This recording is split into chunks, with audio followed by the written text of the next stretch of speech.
Assalamualaikum warahmatullahi wabarakatuh. Halo, apa kabar anak-anak?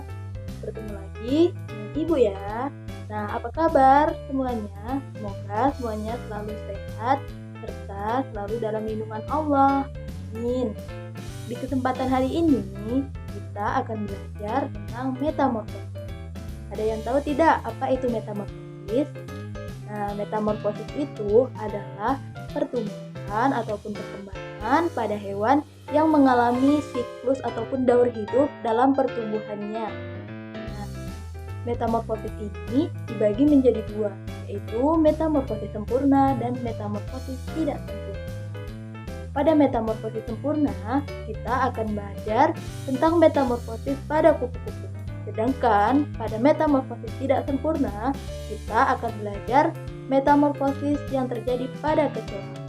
Ayo kita belajar.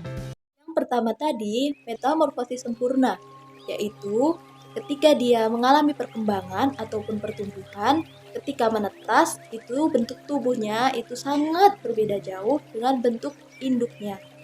Jadi, metamorfosis sempurna ini yaitu suatu proses pertumbuhan ataupun perkembangan ketika dia menetas itu bentuknya sangat beda jauh dengan bentukan indukannya. Yang kedua, yaitu metamorfosis tidak sempurna. Yaitu ketika dia menetas ataupun mengalami pertumbuhan, itu bentuk tubuhnya itu tidak jauh berbeda dari bentukan indukannya. Kecuali ketika dia dalam masih bentuk telur itu sangat berbeda, tetapi nanti ketika dia sudah menetas itu bentuknya tidak jauh berbeda dari bentukan indukannya. Pertama yaitu metamorfosis pada kupu-kupu. Nah, metamorfosis pada kupu-kupu itu memiliki beberapa tahap ataupun proses dalam pertumbuhannya, meliputi fase telur, fase larva, pupa, dan dewasa. Nah, yang pertama tadi yaitu fase telur. Fase telur ini merupakan fase pertama dalam pertumbuhan dan perkembangan hewan. Biasanya dalam kupu-kupu, induk kupu-kupu akan meletakkan telurnya di permukaan daun. Kedua yaitu fase larva. Nah, fase larva ini merupakan fase di mana hewan muda sudah mulai aktif untuk mencari makan guna menambah bobot ataupun berat badan pada tubuhnya. Nah, fase larva ini itu terjadi selama 12 hari. Yang ketiga yaitu fase pupa. Fase pupa ini disebut juga sebagai fase istirahat, yaitu di mana hewan tersebut akan mengalami fase di mana dia nanti akan beralih ke dalam bentuk yang lebih baru ataupun ke dalam bentuk yang dewasa. Nah, yang keempat tentu saja yaitu fase dewasa.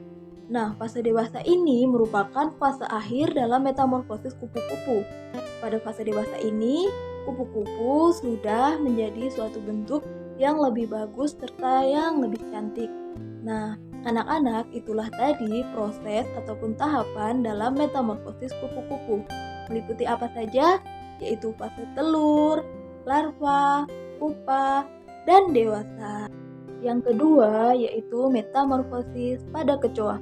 Nah, metamorfosis pada kecoa ini memiliki beberapa proses ataupun tahapan dalam pertumbuhannya, meliputi fase telur, nimfa, dan dewasa. Yang pertama yaitu fase telur. Nah, telur kecoa itu berwarna coklat dengan bentuk lonjong. Nah, fase telur ini terjadi kurang lebih selama 3-7 hari, yaitu hasil dari perkawinan antara kecoa jantan dan kecoa betina. Yang kedua yaitu fase nimfa. Nah, fase ini merupakan fase hasil dari yang pertama tadi yaitu fase telur. Ketika telur menetas maka akan menjadi nimfa. Nah, nimfa ini tergantung jenis spesies kecoa tersebut, yaitu untuk melihat ukurannya itu tergantung jenis spesies dari kecoa tersebut. Yang ketiga yaitu fase dewasa. Nah, fase dewasa ini ditandai dengan sayap-sayap kecoa yang sudah menguat serta sudah memiliki antena yang memungkinkan kecoa untuk terbang. Nah, itulah tadi proses ataupun tahapan dalam metamorfosis kecoa. Nah, metamorfosis kecoa ini merupakan metamorfosis tidak sempurna. Mungkin itulah tadi pertemuan kita untuk video pembelajaran kali ini. Semoga anak-anak dapat mendapatkan edukasi dari video ibu ini ya. Kurang dan lebihnya ibu mohon maaf. Ibu akhiri wabillahi taufik wal hidayah. Wassalamualaikum warahmatullahi wabarakatuh.